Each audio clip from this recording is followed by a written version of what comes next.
I didn't think much of it at first. It was an innocent question, really. We were sitting at the kitchen table after dinner. She was scrolling through her phone, not even looking at me. I asked, casually, "Hey, your birthday's next week. What do you want this year?" She didn't even blink. Without lifting her eyes from the screen, she smirked and said, "You disappear." That was it. No laugh afterwards, no just kidding, no clarification.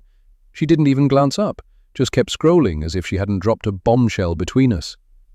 I sat there in stunned silence. For a moment, I wasn't sure I heard her right. But I remember everything about that moment. The exact position of her half-full wine glass on the table, the soft hum of the dishwasher in the background, and the faint, satisfied half-smile on her lips. It was as if she had rehearsed delivering that line. It wasn't a joke, it was a message. 4 syllables, delivered as casually as if she were ordering a coffee, yet those words landed with the weight of a sledgehammer. I heard her loud and clear. That was the moment something clicked inside me. Not an explosion of anger or a dramatic outburst, no. It was quiet, almost still, like a light slowly flickering on in a room that had been dim for years. In that brief silence, I saw everything clearly for the first time in a long while. Her birthday wish wasn't really about a gift. It was about me. She wanted me gone. And in that clarity, painful and cold, I realized our relationship was already on life support. Let me back up a little to explain how we got here. We had been together for 9 years, married for 6. No kids. Both of us worked full-time, me as a structural engineer, her in interior design. In the early years, we were true partners. That's how it felt at the beginning. Equals building a life together. She respected my opinions and I admired her creativity. We worked hard at our careers, laughed a lot in those days and shared big dreams, real dreams for the future. We talked about starting our own firm someday. My engineering skills and her design talent under one roof. We would travel more, maybe buy a house with a big yard. Back then, every challenge was something we tackled as a team. If you saw us then, you'd think we were unbreakable, but slowly, almost imperceptibly at first, something in her began to shift. The warmth that once filled our home started to ebb. It began with small flashes of sarcasm that caught me off guard. She'd cut me off mid-sentence to correct some minor detail, or roll her eyes when I talked about a project at work I was excited about. At first, I brushed it off as stress or a phase. We all have our off days, right? But the sarcasm only grew sharper. It turned into little jabs that made others chuckle at my expense. We'd be out with friends and she'd quip, "Oh, don't ask him to pick a restaurant. He's still trying to figure out how to boil water." People would laugh. I'd force a smile, pretending it didn't bother me, but each barb felt like a tiny crack in something I didn't even realize was fragile. Then came the coldness. It happened so gradually that I almost missed the transition. The easy affection we used to share began to dry up. Hugs that were once warm and lingering became rare, perfunctory pats on the back. Kisses turned into quick, dry pecks like she was checking a box rather than showing love. She stopped saying, "I love you" first, and when I said it, she'd just nod or respond flatly as if the words meant nothing. I noticed these things and tried to talk to her about it. Every time I gently brought up the distance growing between us, she dismissed me. She'd say I was imagining things or that I was being too sensitive. "This is just life," she'd shrug. "Marriage isn't supposed to be romantic all the time. Stop acting needy."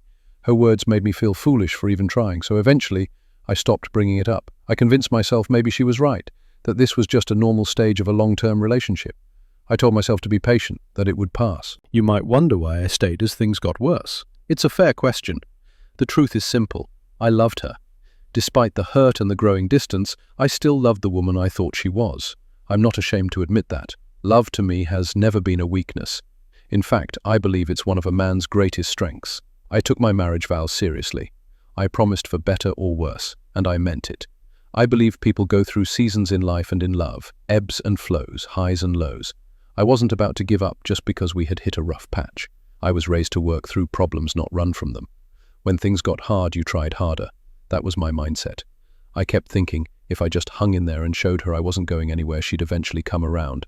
I believed if I remained patient and loyal, if I kept trying to please her, the woman I fell in love with would resurface. I wasn't going to be the man who walked out when love became inconvenient. In my mind, real men endure. Real men fight for their marriages. So I held on, even as I felt myself slipping underwater, holding on to a hope that felt more like a thread every day. Looking back now, it's painfully clear. I was the only one fighting for us by the end. I just hadn't admitted it to myself yet.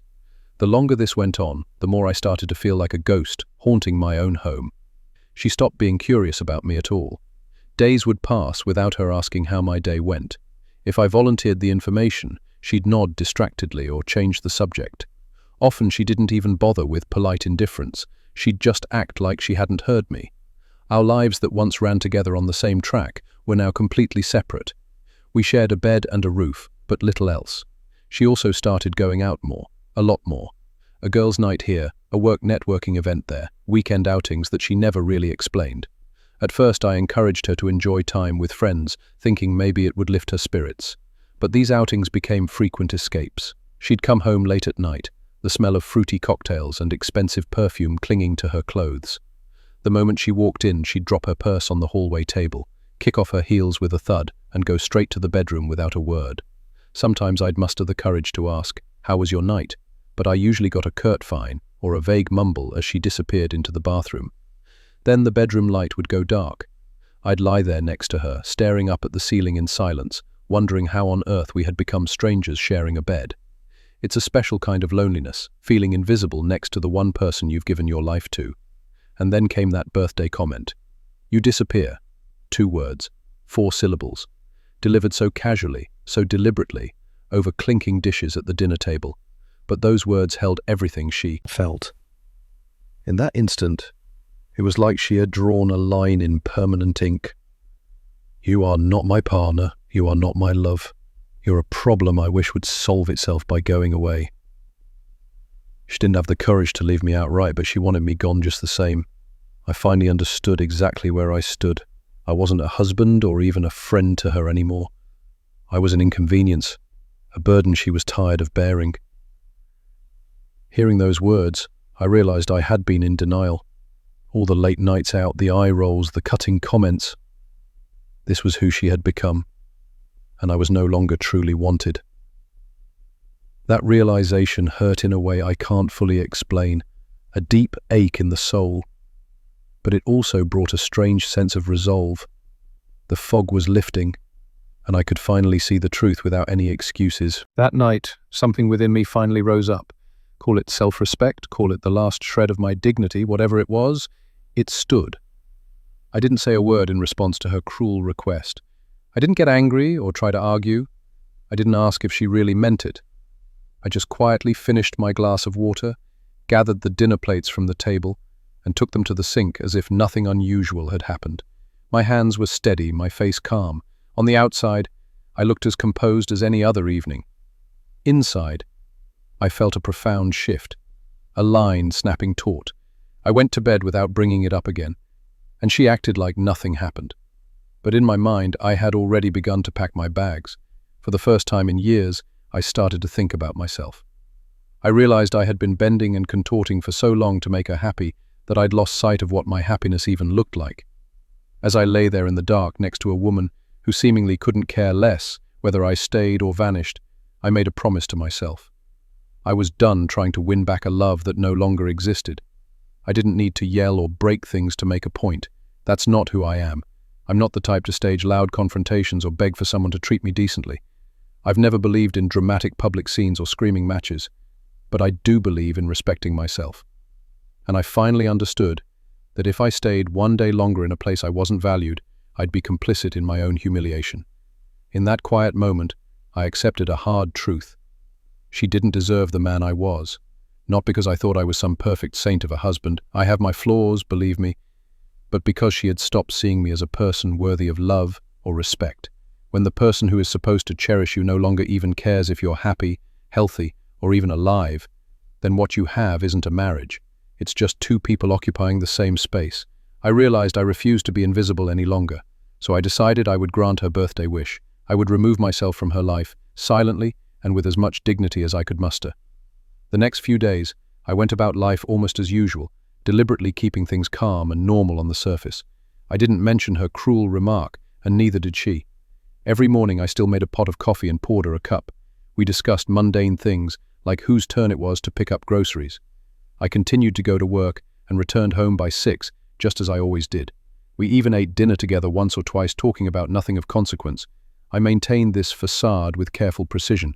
If she wanted me gone, I wasn't going to give her any warning or any drama to use against me later. Behind the scenes, though, I was in full preparation mode.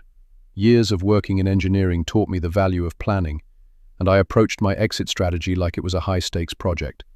I quietly gathered all my important documents, birth certificate, passport, financial statements, and made copies of everything, especially anything related to our shared accounts. I made sure I had digital backups of our joint bank statements and retirement accounts, just in case.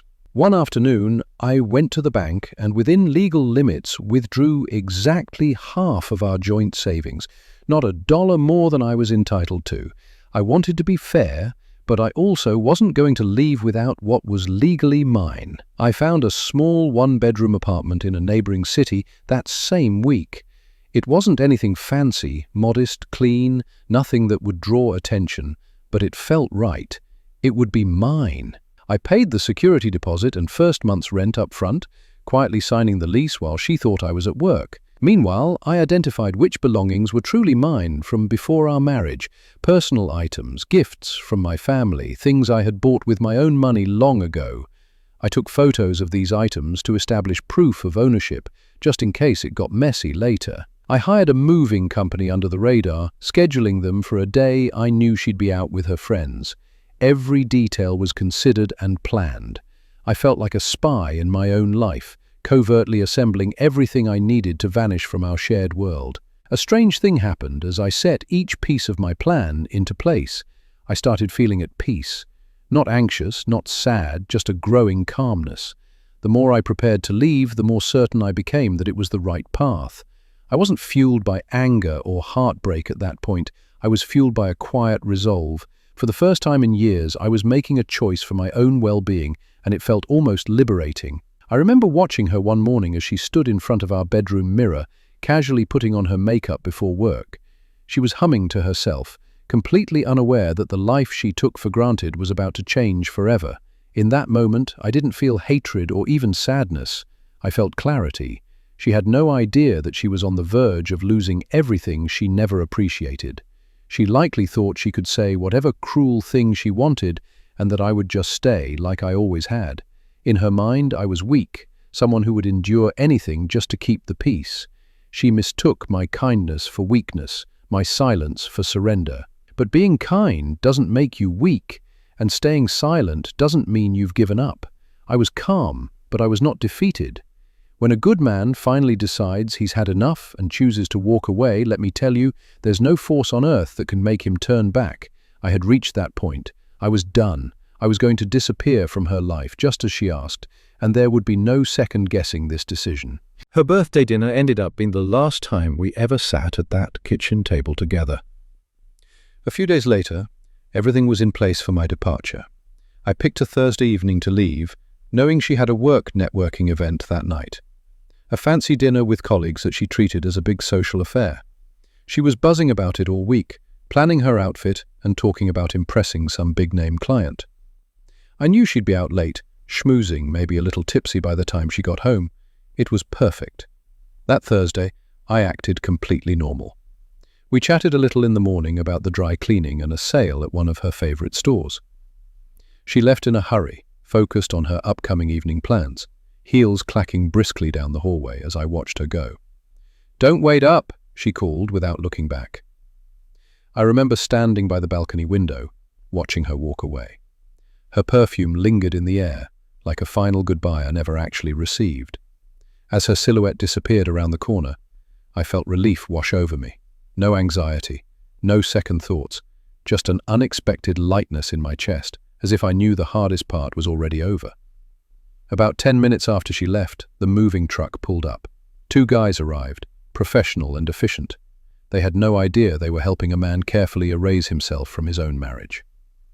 I directed them quickly, and we moved with purpose. Item by item, we emptied the pieces of my life that I was taking with me. I took only what was undeniably mine.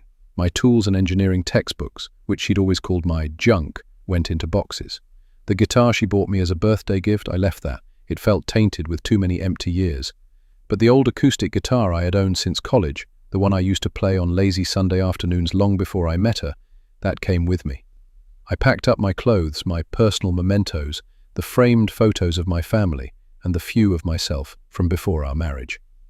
I took my laptop, which held backups of all our important financial documents, scans of our prenup, and every necessary email. Everything else, I left behind. She could keep the designer couch we chose together, the big screen TV, the fancy kitchen appliances we never really used. I didn't want the stuff, and I certainly didn't want the burden of a drawn-out fight over material things. I was done negotiating with someone who wouldn't even notice I was gone until she tried to turn on the TV and realized the remote batteries were missing. By the time the movers were finished, the apartment felt eerily tidy and empty. I went through each room one last time just to make sure I hadn't forgotten anything important. Before walking out, I did something that might sound odd under the circumstances. I cleaned the kitchen counter and washed the last few dishes in the sink. I wiped everything down until it gleamed. You see, I didn't want to leave even a single dirty cup for her to find. Part of it was self-respect. I refused to give her any excuse to twist the story later on. I could practically hear her telling people I'd trashed the place, or left in a rage. I wanted the scene I left behind to reflect the truth. I wasn't leaving in anger or pettiness. I was leaving in clarity. On the countertop next to my house keys, I left a handwritten letter, 2 pages neatly folded. I poured everything I needed to say into that letter, because I knew there would be no dramatic confrontation or drawn-out conversation. It wasn't a rant or a plea. It was calm and honest. I wrote that I had heard her birthday wish and I intended to honor it.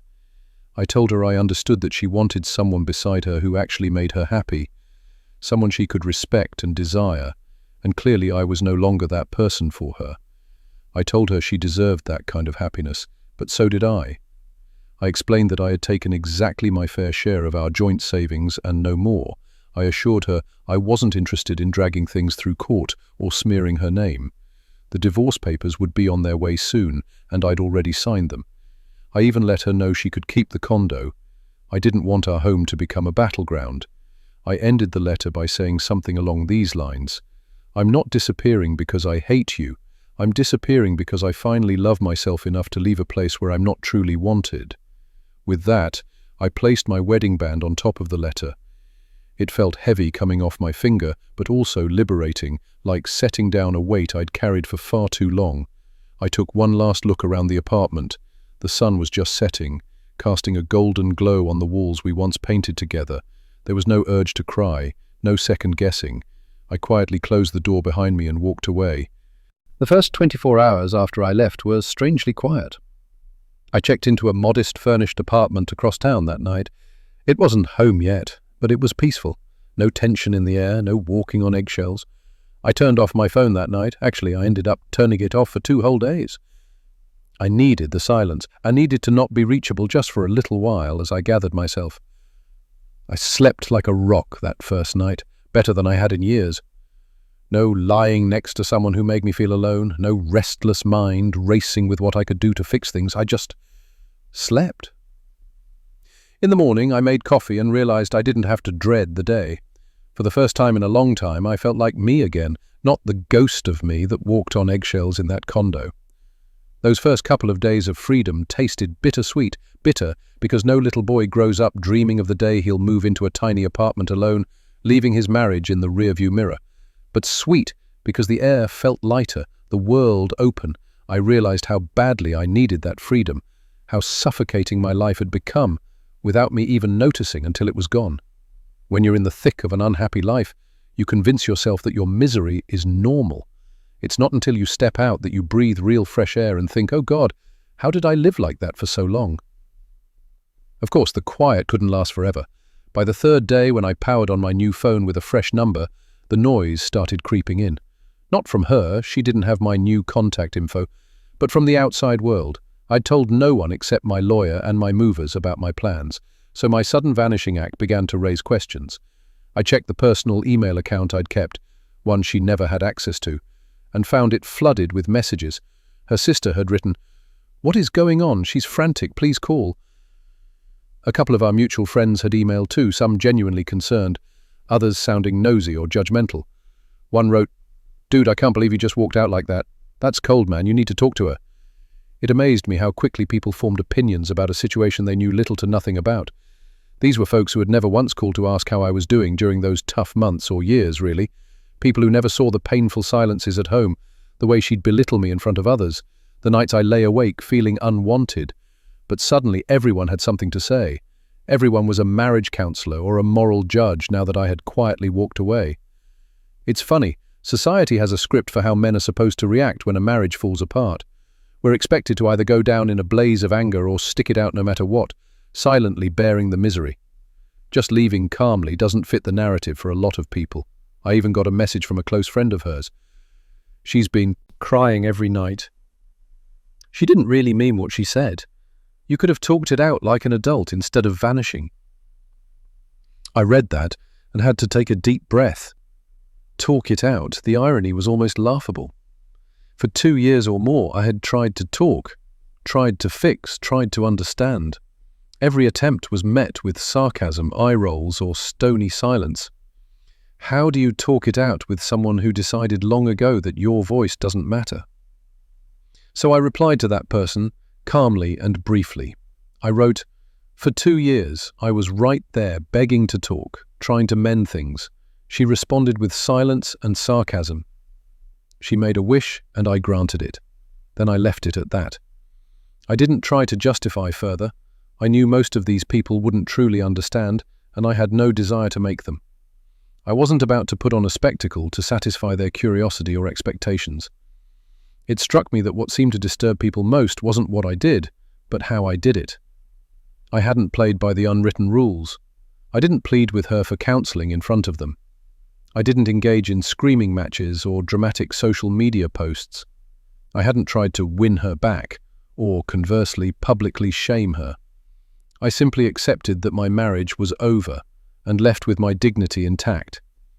Apparently, a man honoring his own self-worth and walking away quietly is more shocking to some people than a man who cheats or yells or throws a punch through a wall. Let's get one thing straight, the real cruelty would have been staying. Staying in a home where I was treated with quiet contempt, where my efforts and love were met with disdain.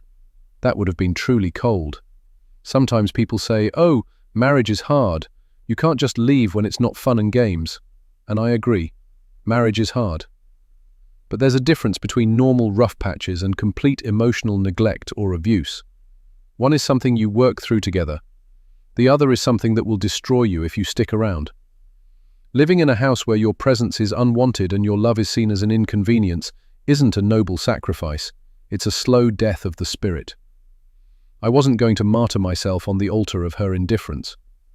I made a conscious choice not to disparage her to others. I didn't spill the ugly details to mutual friends or post rants online. I had no interest in revenge or in ruining her reputation. In fact, I still cared about her enough to want her to find whatever it was she was looking for, just without me in the picture.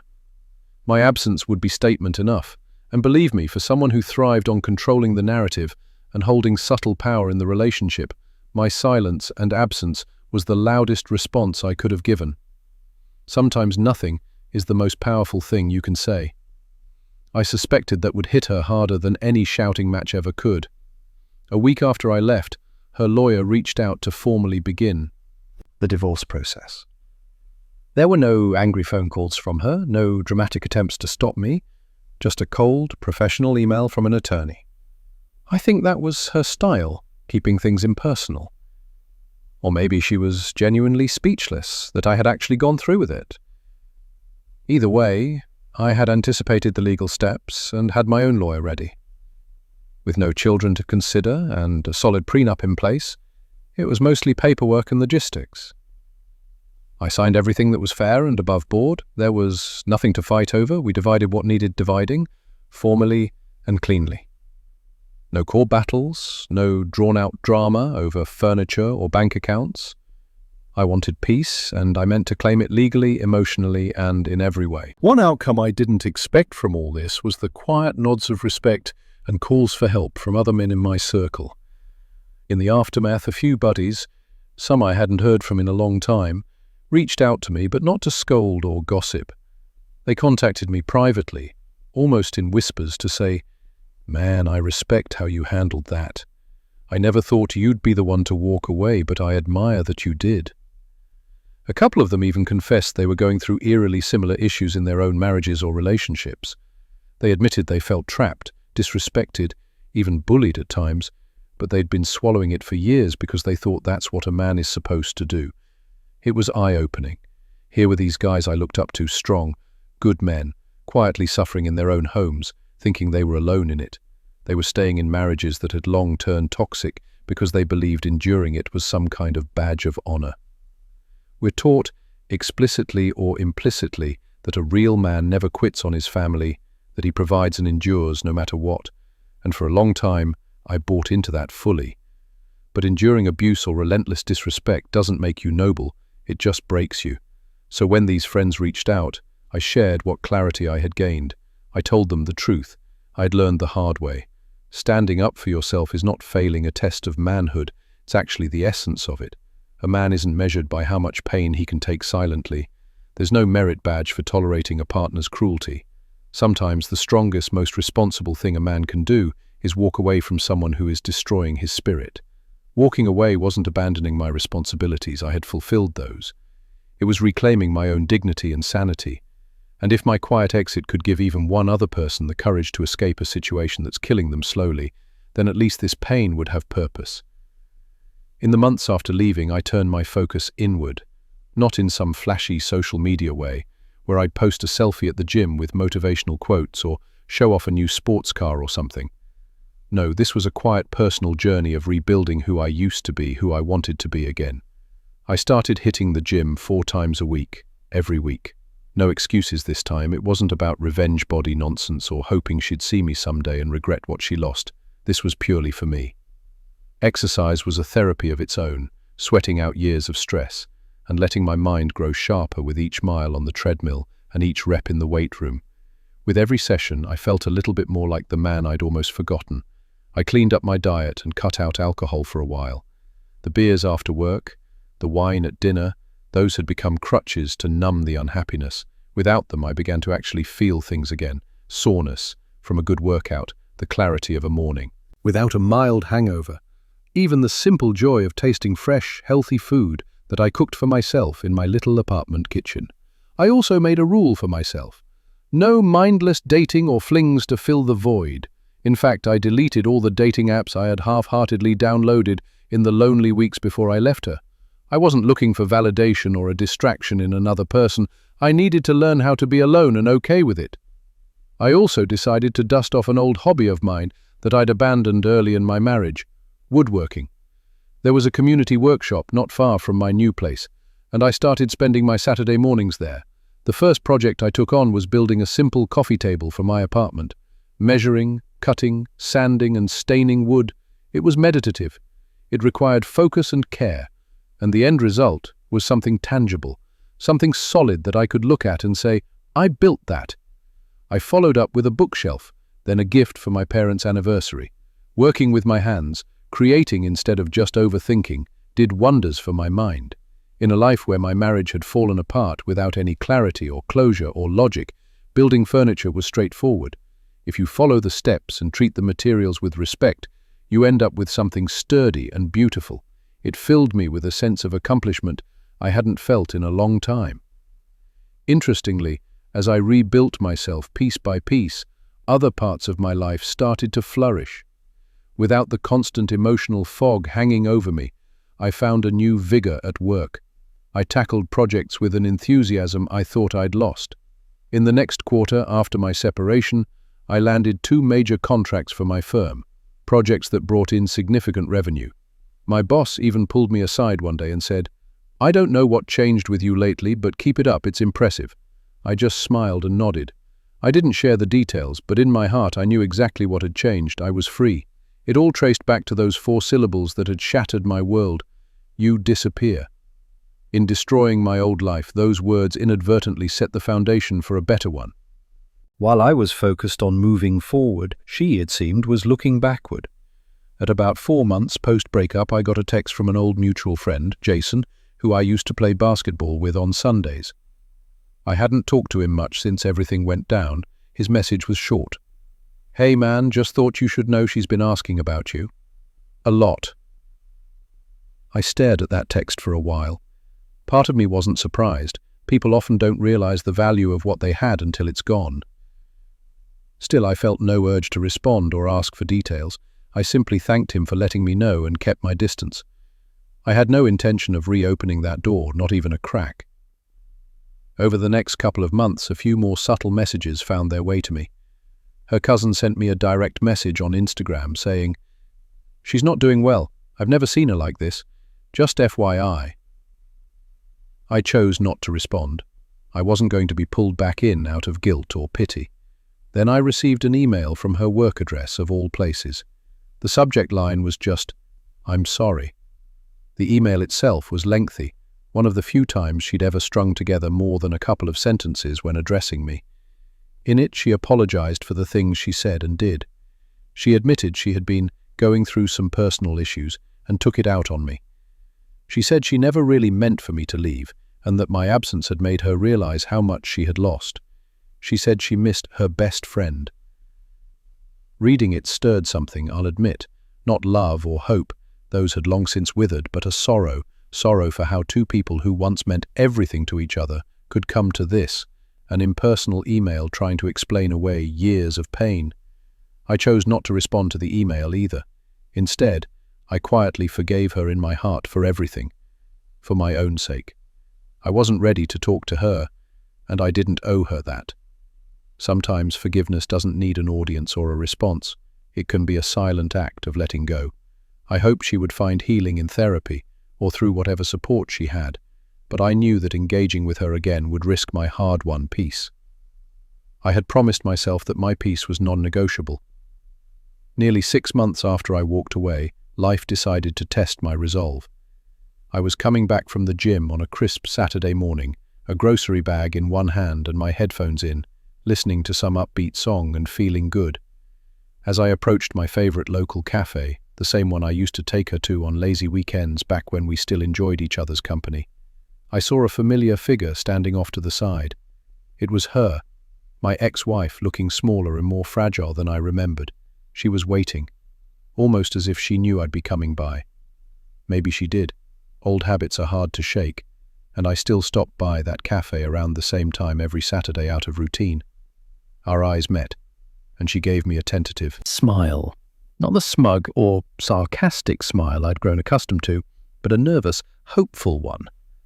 My stomach knotted up, not with longing or fear, but with the sheer intensity of unexpected emotion. I removed one earbud, letting it dangle, and just looked at her. "Hi," she said softly, as if unsure how to begin. Up close, I noticed she looked tired. There were dark circles under her eyes, and she'd lost weight. She was still beautiful in a way that was familiar to me, but there was a strain in her face I hadn't seen before. It was the look of someone who had been hurt or was hurting. She started talking, fast, as if to get it all out before I could walk away. She told me she missed me deeply, that every day since I left had been hell for her. She said she had been going to therapy, and it opened her eyes to how she had pushed away the person who cared for her most. She admitted she said terrible things she didn't mean, that she never imagined I would actually go. She confessed that when I left so silently, it made her realize she always just assumed I would fight for us no matter how badly she behaved. Her eyes were shiny, with tears threatening to fall. This was a side of her I hadn't seen in years, vulnerable, sincere, stripped of the armor of sarcasm. Then she said something that almost made me pity her. "You used to love me more than anything. You used to fight for us. Why didn't you fight this time? Why didn't you stay and make me listen?" Her voice cracked on those words. I took a slow breath, steadying myself. In that moment, so many responses flashed through my mind. I remembered all the nights I did fight for us, quietly, through patience and forgiveness. All the times I swallowed hurtful words and tried to reach out to her, only to be pushed away. I met her gaze and finally replied, "I did love you. I did fight, for a very long time, but I realized I was the only one fighting." My words landed heavily between us. She looked as if I'd struck her, and maybe in a way I had, just not physically. A tear escaped and rolled down her cheek. There was a time when seeing her cry would have broken me, made me do anything to comfort her. But now, I just felt sad for her and for the old us. We stood there for a few seconds that felt much longer. I could have said so much more in that moment. I could have rehashed every pain, asked her why she treated me like she did, maybe even found some hollow satisfaction in seeing her regret. But I didn't see the point. All I could muster was a small, genuine, "Take care of yourself." I meant it. Then I turned and walked away, right down the familiar street without looking back. My heart was pounding, not with doubt or regret, but with the adrenaline of closure. I didn't walk away to hurt her. I walked away because that chapter was closed for me. The man I was when I loved her with everything I had, that man had been hurt too deeply to ever return. And truthfully, that version of me died the day I left. When a man truly walks away, it's not out of spite, it's out of self-preservation and clarity. By the time he reaches that point, he's already made peace with the loss. I think she finally understood that as she watched me go. She might have cried then, maybe even called out my name. I don't know. I didn't hear anything except the blood rushing in my ears and my own inner voice saying, "Keep moving." I didn't feel triumph or joy in that moment, just a calm sorrow and an acceptance that life was moving on, and so was I. Today I live a very different life, and it's a good one. My circle is small and full of people who genuinely care about me. My home is a place of peace. Sometimes I catch myself smiling for no particular reason when I wake up on a Saturday with the sun peeking through my apartment window, knowing the day is mine to shape. I travel when I feel like it, even if it's just a weekend road trip to visit an old college friend, or a drive to the mountains for some hiking. I relish the freedom to make those choices without walking on eggshells, or trying to appease someone impossible to please. I've learned not to chase people or beg for love. If someone doesn't see my value, I have no interest in convincing them of it anymore. I give my time and energy to those who reciprocate, who make me feel seen and appreciated. The kindness I used to pour into the void, I now share with friends and family who give it back in equal measure. And I've promised myself one thing fervently: I will never ignore red flags again. The moment I sense disrespect or cruelty from someone in my life, I address it or I distance myself. Life is just too short and precious to spend it being miserable or trying to earn someone's love through suffering. Am I bitter? No. Angry? Not anymore. There was anger and grief too, but I worked through it in those months of lifting weights, crafting wood, and rediscovering myself. I'm not on some mission to prove anything to anyone. I'm just living honestly and simply, with a heart that has healed and carries a few scars as reminders. I am, above all else, free. If there's one overarching lesson I took from that chapter of my life, it's this. When someone tells you to disappear, when they hurl that at you as an insult or a challenge, they think they're asserting power over you. They think they've won some twisted game by making you feel small. But if you truly listen and have the courage to actually go, you'll find that their insult says far more about them than it does about you.